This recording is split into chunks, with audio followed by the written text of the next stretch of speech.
Na selva tropical, animais adaptados na perfeição prosperam a todos os níveis. A sobrevivência exige vigilância constante.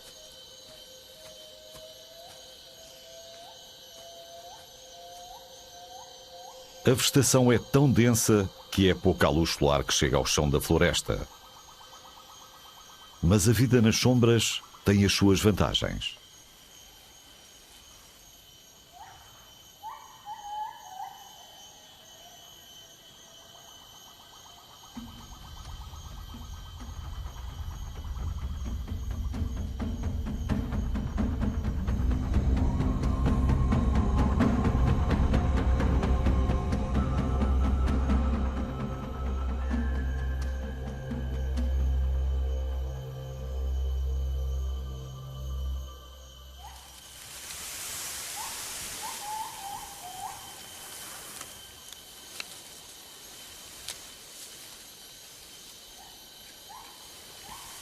O domínio oscilante e instável dos orangotangos encontra-se a vários metros de altura. A sua vida depende das árvores e da força e da flexibilidade dos ramos. É uma queda muito grande se alguma coisa correr mal.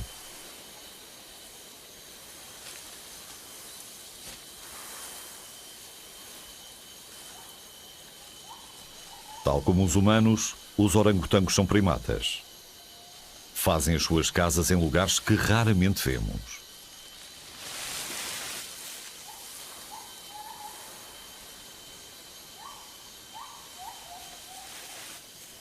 Num mundo bem acima da segurança do solo, um jovem orangotango depende da sua mãe durante vários anos. É a sua única companhia, guardiã e professora. E ela ajuda a sua cria a desenvolver uma personalidade distinta.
Durante grande parte do ano, a vida no norte da Suécia está à mercê do gelo e da neve. No inverno, podem passar até 22 horas sem ver o sol, se chegar a aparecer. As condições são muito difíceis para a maioria. Poucas plantas e animais conseguem viver na taiga, mas os que conseguem desenvolveram estratégias engenhosas para sobreviver num mundo de extremos.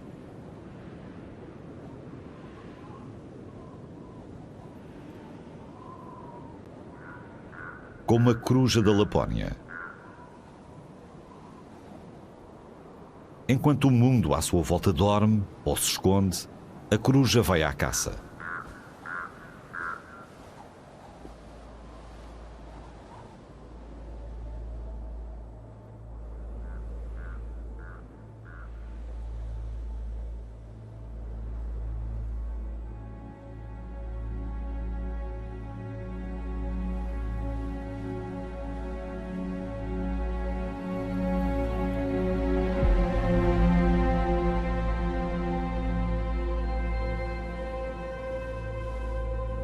Também conhecida como fantasma do norte, a coruja ouve atentamente os animais que se escondem debaixo da neve. Os ratos.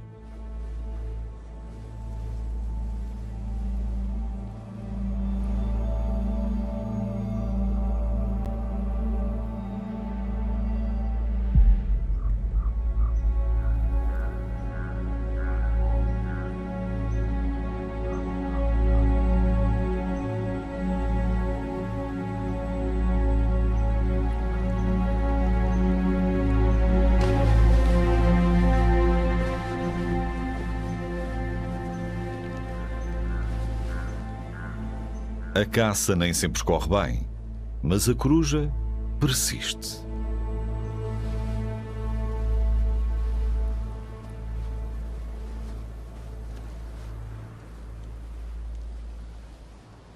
A persistência da coruja da Lapónia é apenas um dos motivos para conseguir sobreviver em habitats que vão da Europa do Norte à Ásia e à América do Norte. Mas a sobrevivência da coruja depende do bem-estar da taiga, das suas condições difíceis e das poucas espécies que nela habitam.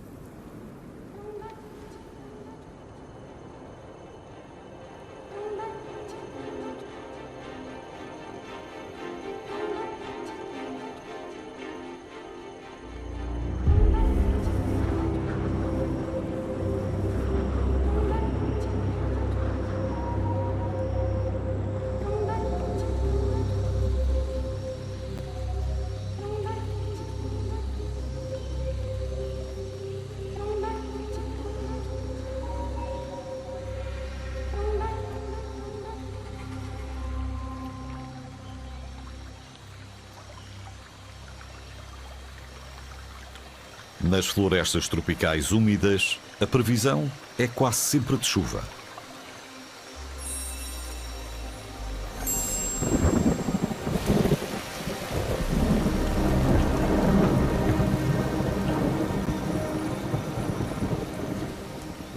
Isto pode sugerir que os dias são quase todos iguais, mas é a estabilidade natural que torna estas florestas tão fascinantes.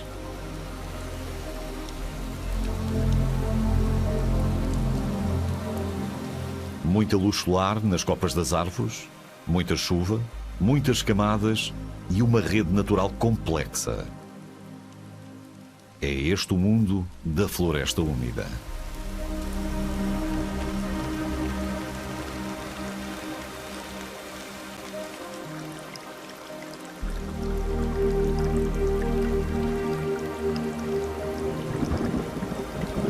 Os cientistas só conseguem estimar o número de espécies que vive na Mata Atlântica.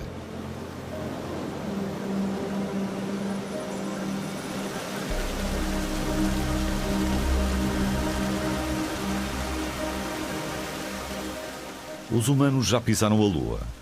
Mesmo assim, a Terra continua a ter animais e plantas desconhecidos, dos quais nada sabemos. Plantas que produzem o ar que respiramos e ingredientes que utilizamos para produzir remédios que salvam vidas. Ao longo do tempo, aprendemos que a evolução é especialmente criativa em florestas como esta.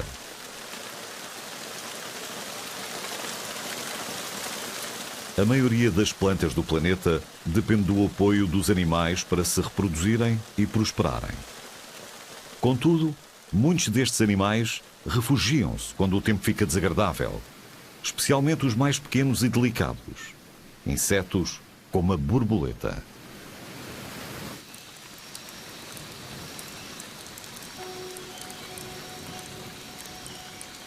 As gotas da chuva podem danificar as suas asas frágeis, o que as força a esconderem-se.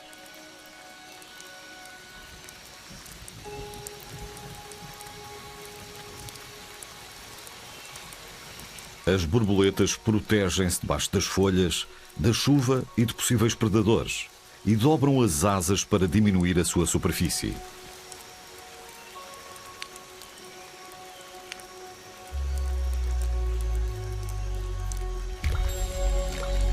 Mas como é que o pólen se espalha quando a chuva é tão frequente?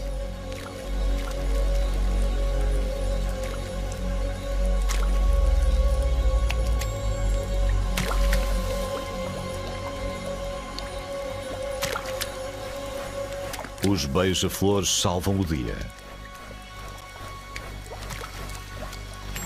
Os pequenos pássaros têm um bico perfeito para a tarefa. As flores compridas e tubiformes oferecem aos pássaros o seu doce néctar. Em troca, os beija-flores transportam pólen de flor em flor. As plantas e os beija-flores criaram um negócio que os torna interdependentes. A evolução uniu-os com um fio invisível. Apenas um de milhões ou até milhares de milhões de ligações na rede complexa da floresta. É claro que esta dependência tem alguns riscos. Se os beija-flores desaparecessem, os insetos não conseguiriam substituí-los facilmente.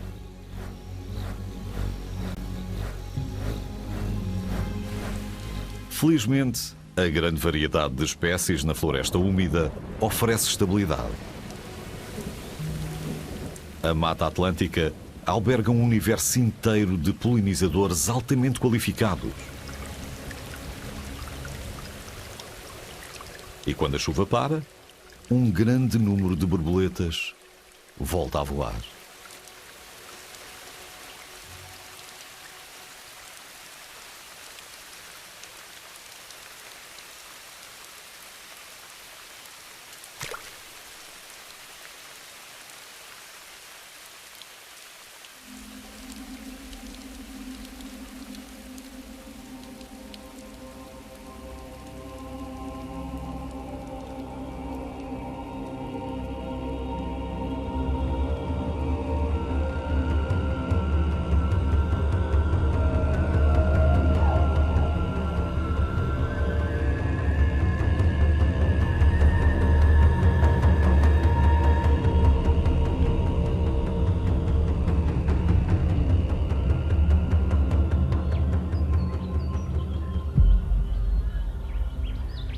Florestas como esta, na ilha da Tasmânia, acolhiam dinossauros.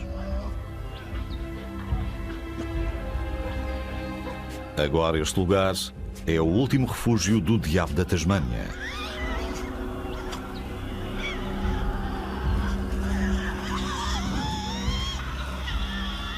Os gritos dos marsupiais aterrorizaram os primeiros colonos europeus. Mas é apenas a forma dos animais comunicarem entre si. Por cima deles, as maiores árvores de folha caduca do mundo.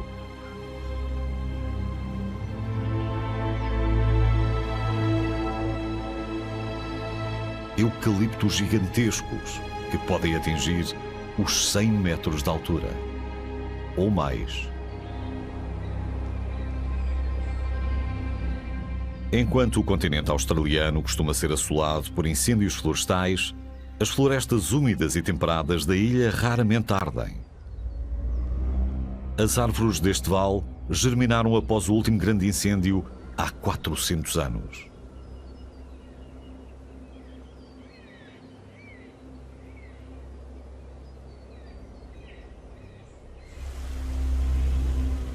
Há menos variedade nas florestas da Tasmânia do que nas florestas tropicais. Mas alguns dos animais que aqui vivem podem ter um aspecto muito estranho.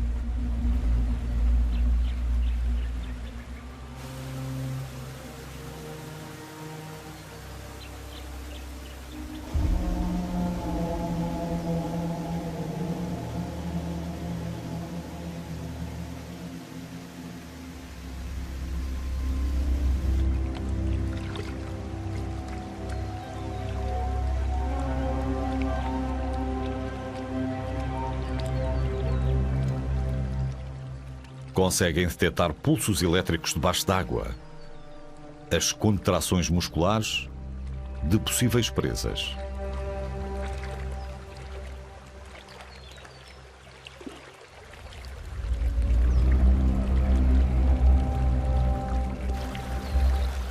Apesar de ser parecido, este animal não é uma lontra nem um castor. É um ornitorrinco, um dos poucos mamíferos a pôr ovos.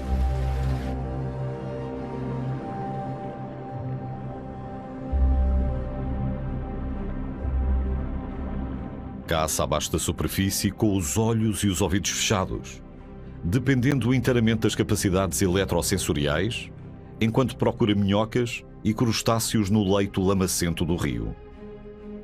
A perturbação que causa cria uma nova ordem para outros animais, tanto predadores como presas.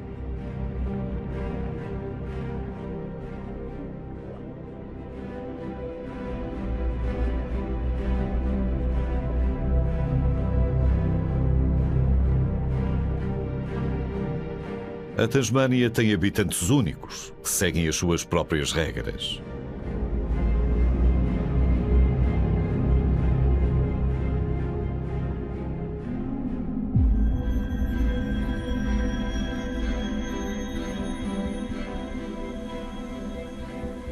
A Mata Atlântica é mais do que uma floresta. É uma região fronteiriça.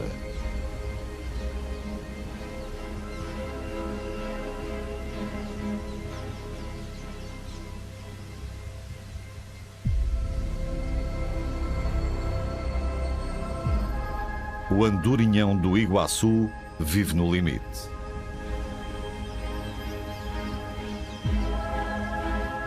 Procurando sempre refúgio por trás das cataratas do Iguaçu, na fronteira do Brasil com a Argentina.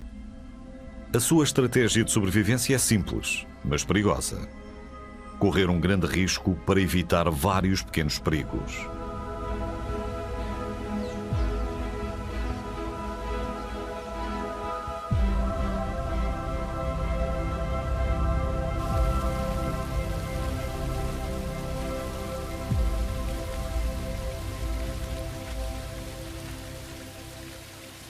O andorinhão do Iguaçu vive no meio das rochas escorregadias.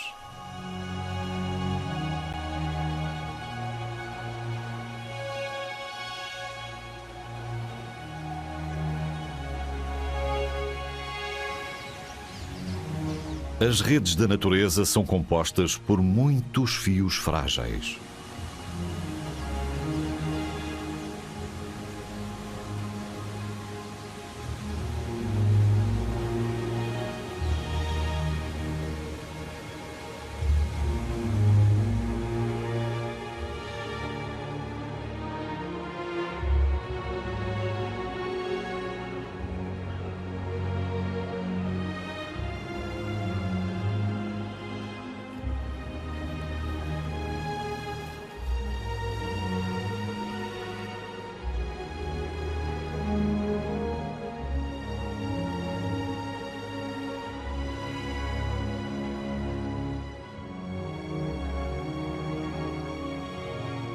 Quando glaciares que derretem montanhas e oceanos colidem, nascem fiordes.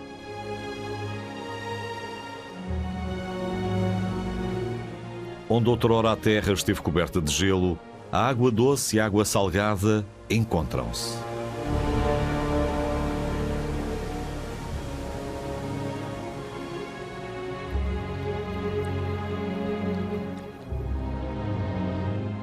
Até aqui, nestas condições geladas, existe vida abaixo da superfície da água.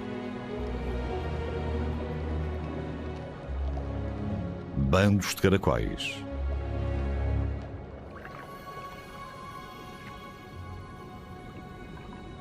Manadas gigantescas de crustáceos microscópicos. Uma pequena estrela do mar flutua com o seu corpo transparente de larva.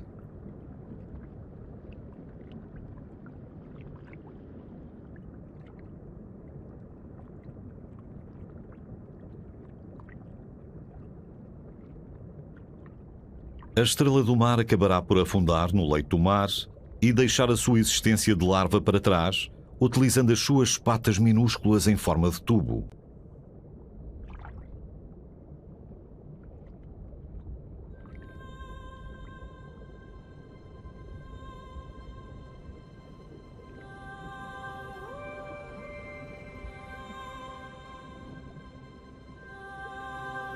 As estrelas do mar são predadores submarinos que colocam a barriga por cima da vítima e sugam as suas entranhas.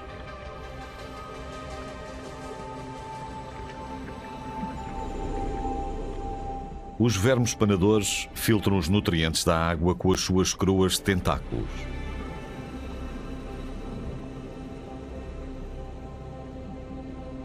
Corais de água fria cobrem as encostas subaquáticas dos fiordes e oferecem alimento aos caracóis do mar. Em certas condições, o corpo dos caracóis pode ficar fluorescente.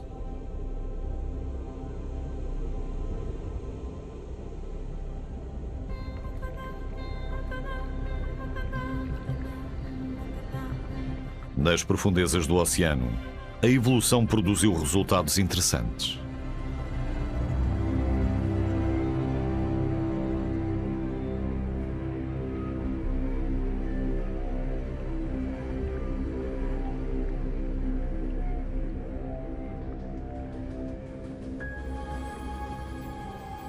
As nozes do mar emitem flashes coloridos de luz.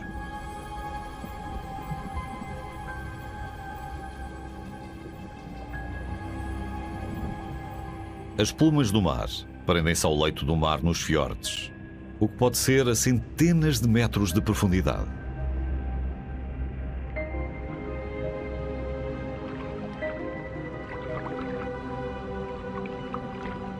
Mas o que acontecerá a estes animais fascinantes se o aquecimento do oceano e o degelo glaciar continuarem a acelerar?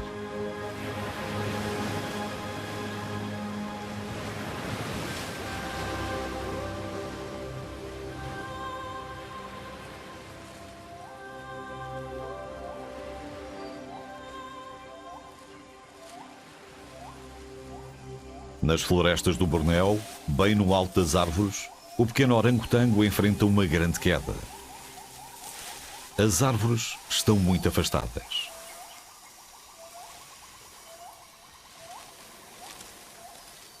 A mãe serve de ponte para a sua cria.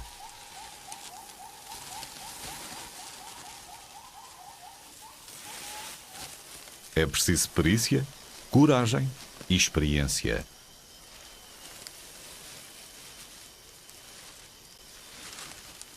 Os mesmos atributos que, com o tempo, ensinará ao filho.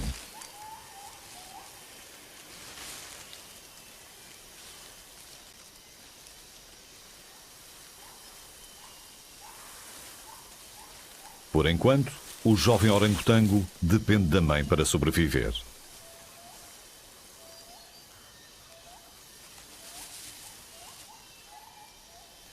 Está sempre ao seu lado enquanto explora a floresta.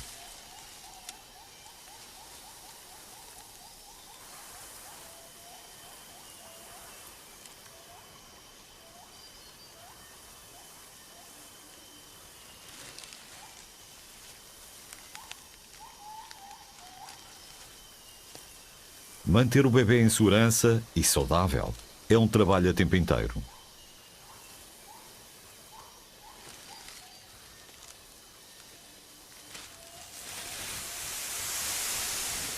As mães orangotango não conseguem tratar mais do que uma cria ao mesmo tempo.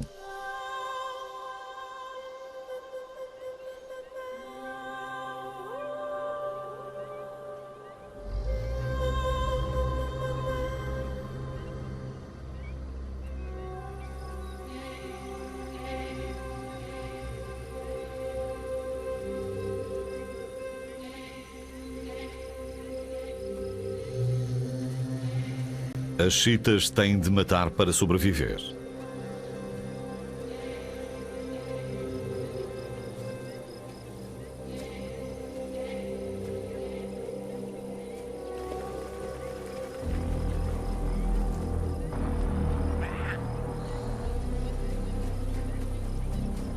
Esta mãe tem 4 crias para alimentar.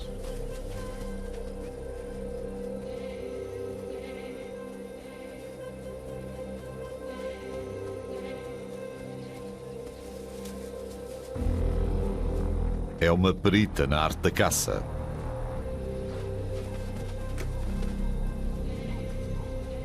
A chita é o animal terrestre mais veloz do mundo.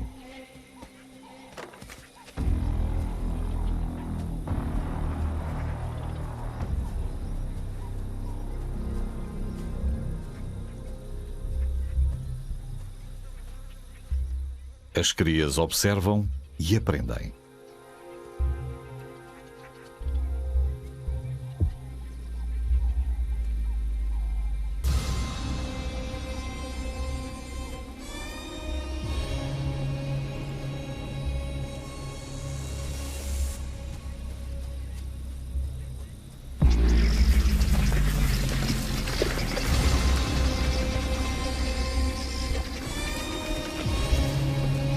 A sua velocidade é impressionante. Mas infelizmente poderá não conseguir escapar à extinção.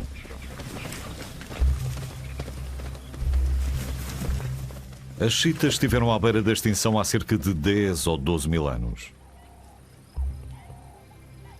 As chitas que existem atualmente descendem dos poucos animais que sobreviveram. Como resultado, a espécie sofre de uma falta de diversidade genética. Podem ser velozes, mas também são muito suscetíveis a doenças. Especialmente agora, que as savanas são cada vez mais raras.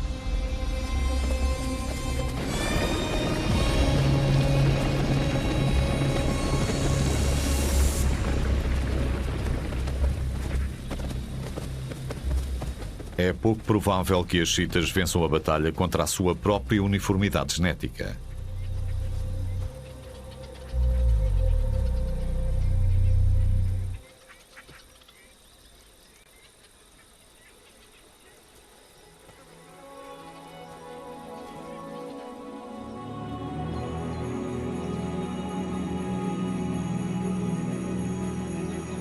Pleno verão, no norte da Suécia, quando raramente há escuridão.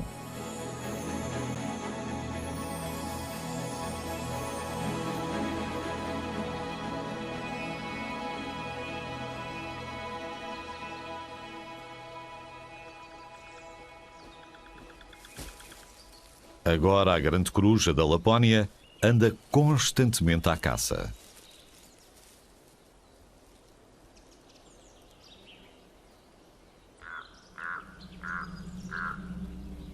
Tem bocas fomeadas para alimentar.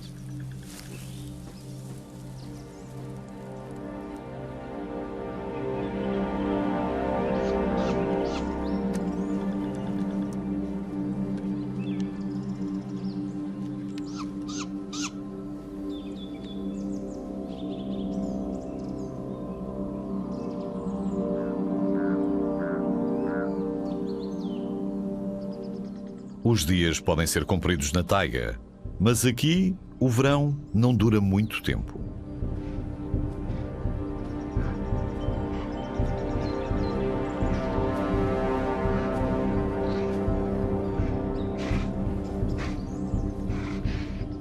Não é lugar para os mais fracos. Até os ursos pardos só conseguem sobreviver se passarem o inverno a repousar.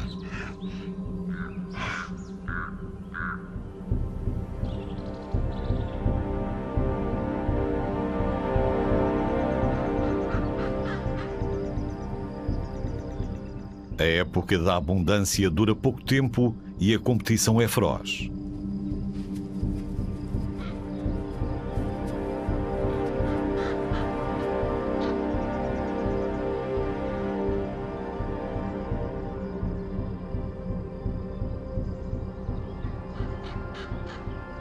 A força física é importante, assim como a estratégia e a inteligência.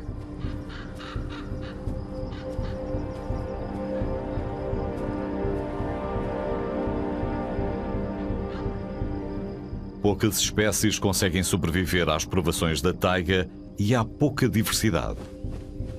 Mesmo assim, este lugar tornou-se no refúgio para os animais que muitos humanos já não aceitam como seus vizinhos.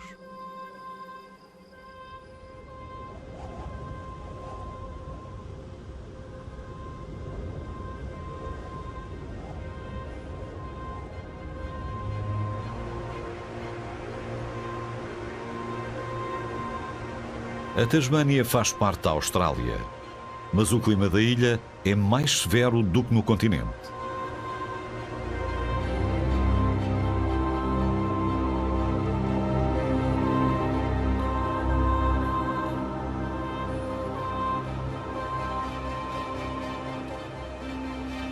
Na ilha encontramos wallabies albinos.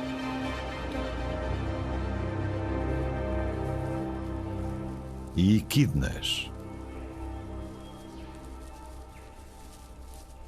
As equidnas são parecidas com os ouriços, mas são duas espécies distintas. Tal como os ornitorrincos, as equidnas põem ovos.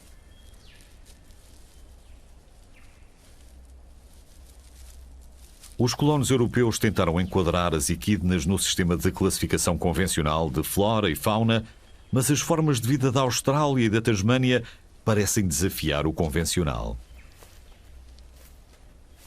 Aqui, a vida é simplesmente diferente.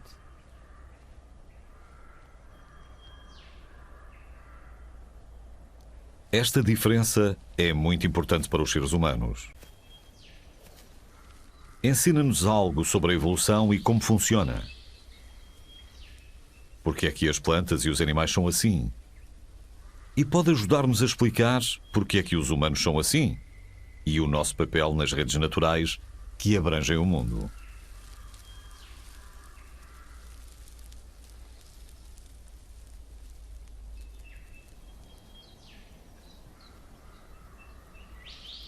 Inicialmente, os biólogos pensavam que este pequeno animal, pouco maior do que um polegar, era um roedor, parecido com o leirão cinzento. Na verdade, o póssum pigmeu da Tasmânia é mais parecido com o canguru. O marsupial é pequeno o suficiente para recolher pólen e néctar sentado numa flor.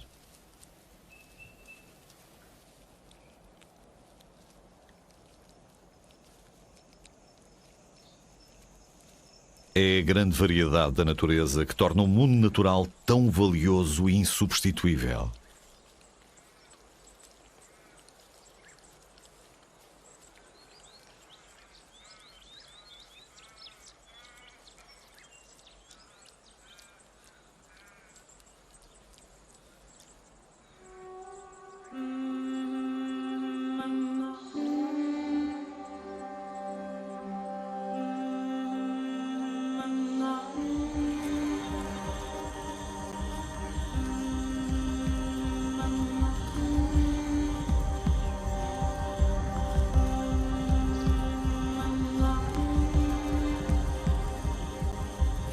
Longe de olhares indiscretos, na segurança da sua fortaleza, as formigas cortadeiras da Mata Atlântica trabalham arduamente.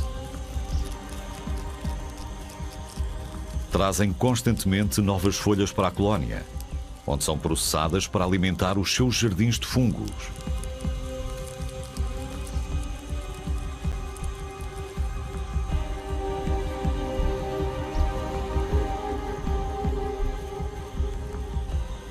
As formigas não conseguem digerir celulose, por isso recorrem à agricultura e cultivam um fungo que alimenta as larvas.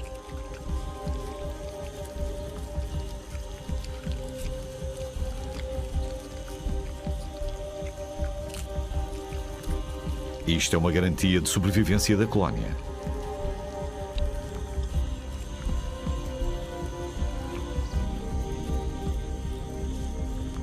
Na colónia, as formigas assumem várias responsabilidades, desde a rainha a pôr os ovos, a cuidar dos fungos e a educar as crias. A existência das formigas depende inteiramente de um recurso que a floresta oferece em abundância: folhas verdes chumarentas.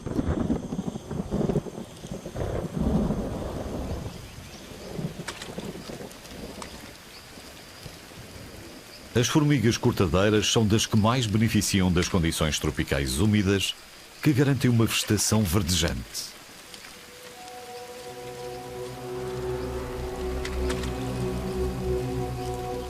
Isto, apesar da própria chuva poder ser fatal.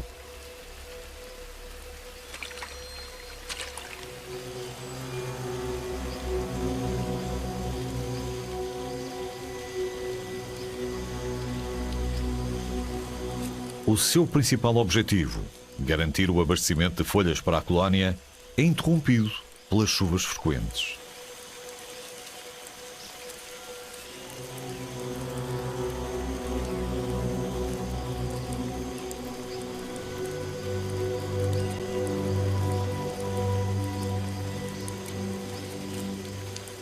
Há poucos obstáculos que as formigas não consigam superar, mas a chuva forte que chega ao chão da floresta ameaça este sistema logístico eficiente e sofisticado.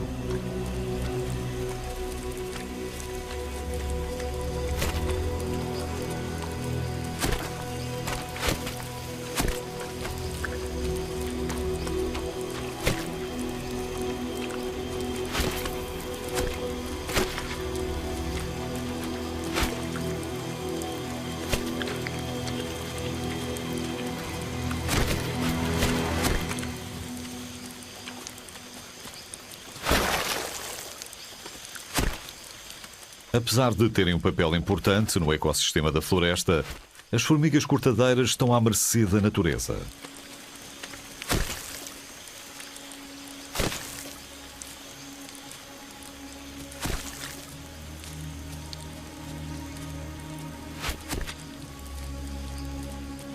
Os insetos resilientes recusam-se a desistir.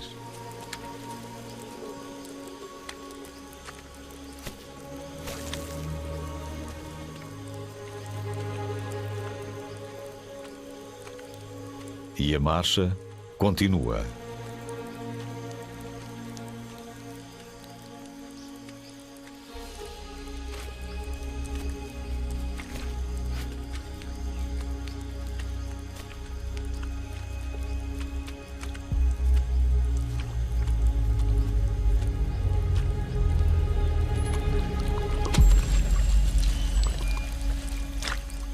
Na floresta úmida, como em todo o lado, a morte assegura a continuidade da vida.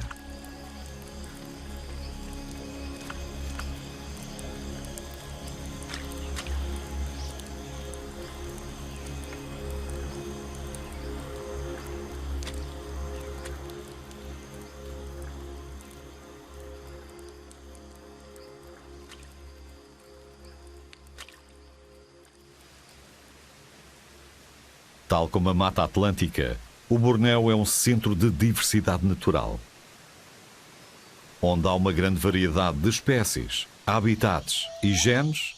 A vida tem mais hipóteses de mudar e adaptar-se.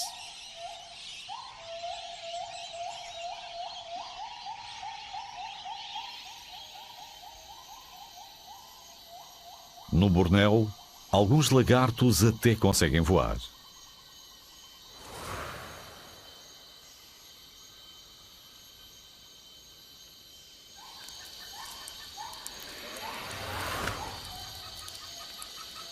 Como o lagarto deslizante de barba negra. As florestas do Bornéu são um reservatório de oportunidades genéticas para o mundo inteiro.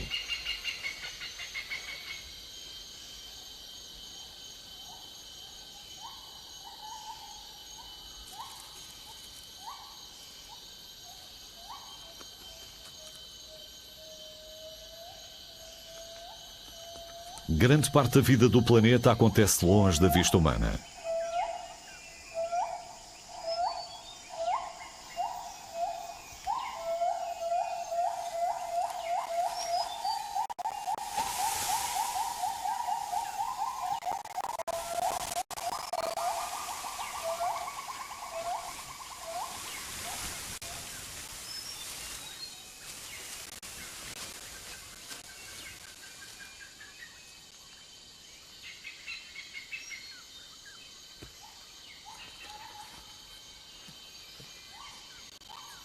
Orangotangos esfomeados vagueiam pelas copas das árvores à procura de alimento.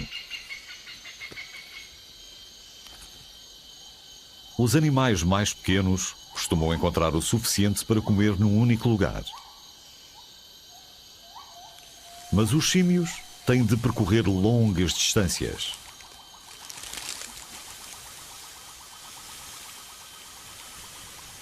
Algumas árvores não produzem fruta durante vários anos. Apesar da floresta ser rica, os orangotangos têm de trabalhar bastante para encontrar comida suficiente.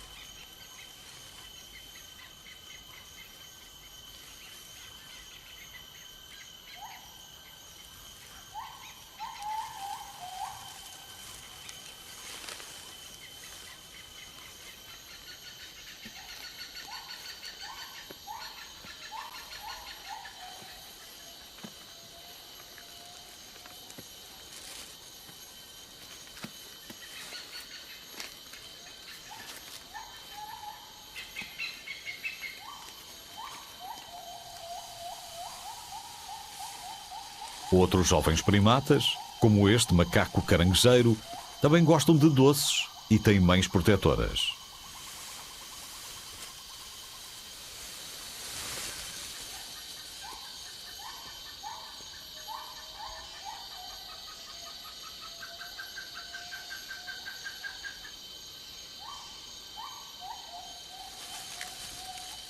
Os calaus não só comem o alimento que as árvores oferecem, como também ajudam a espalhar as sementes pela floresta.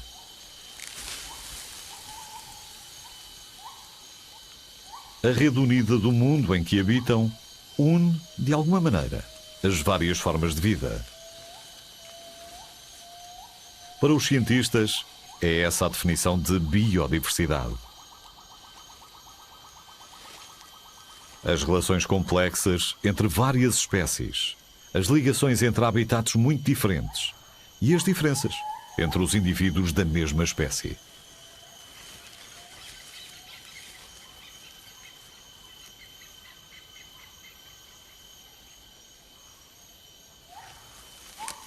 Cada orangotango é diferente, moldado pela genética, pela experiência e pela relação com que o rodeia.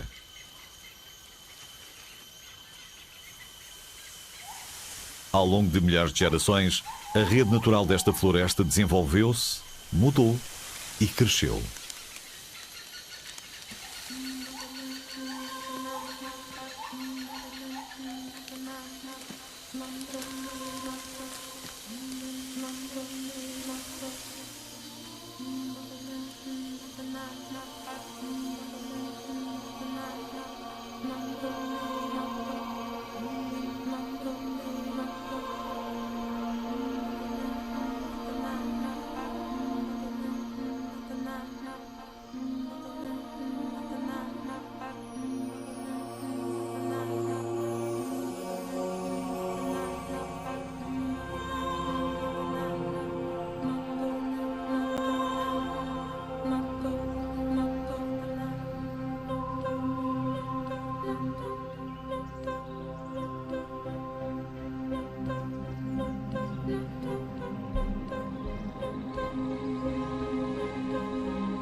Do Bornéu ao Brasil, da Tasmânia à taiga sueca. À primeira vista, estas florestas são muito diferentes, mas partilham uma característica comum e universal. Cada forma de vida tem o seu valor específico na rede natural, construída na base da diversidade.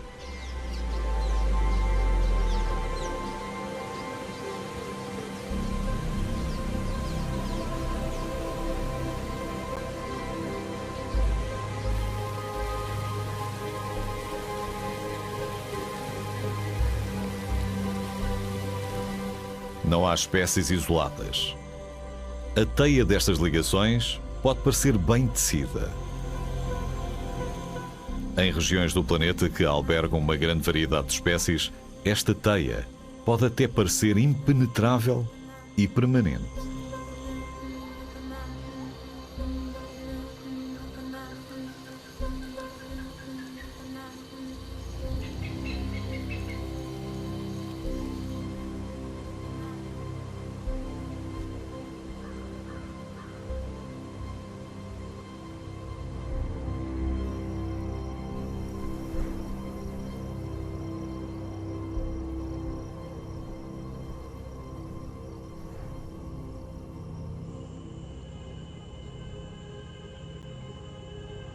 Infelizmente, tal não acontece.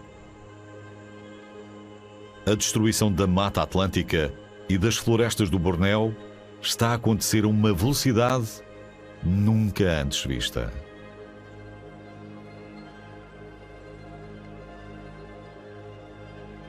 Os humanos abrem caminho por entre as árvores, cortam-nas e limpam a terra antes de a cultivar. Estamos convencidos de que sabemos o que estamos a fazer. Mas sabemos? E será que podemos? Afinal de contas, estas florestas mantêm-nos vivos, produzem o ar que respiramos.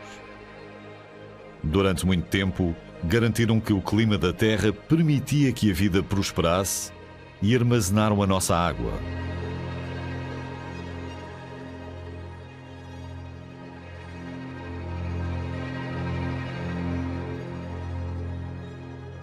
Agora este equilíbrio natural está a ficar desequilibrado.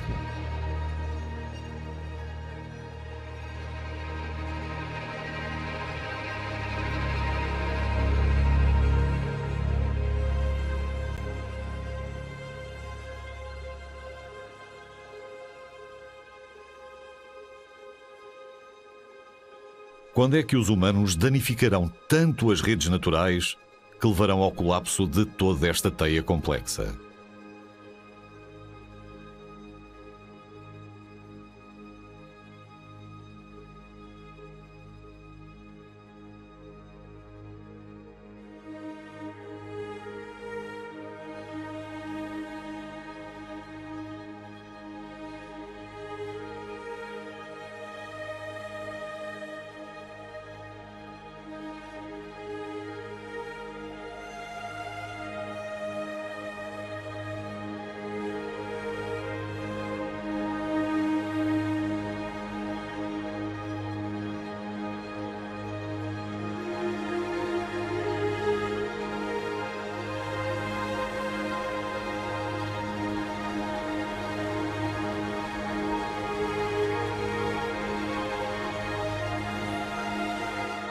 Demorou muito tempo até os cientistas começarem a examinar as diferentes espécies num contexto mais abrangente do que as rodeia.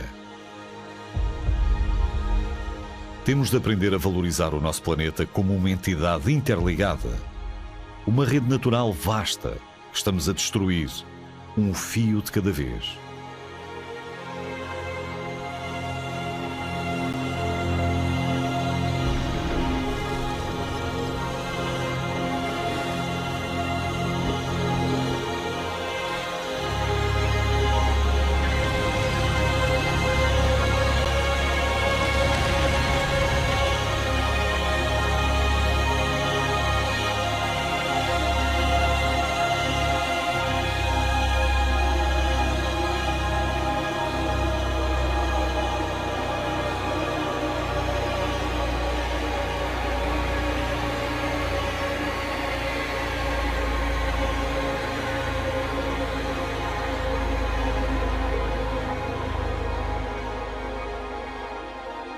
Somos uma pequena parte do todo. A nossa sobrevivência depende dos laços frágeis que unem as diferentes espécies e os diferentes elementos. E por isso, depende da existência permanente das redes da natureza.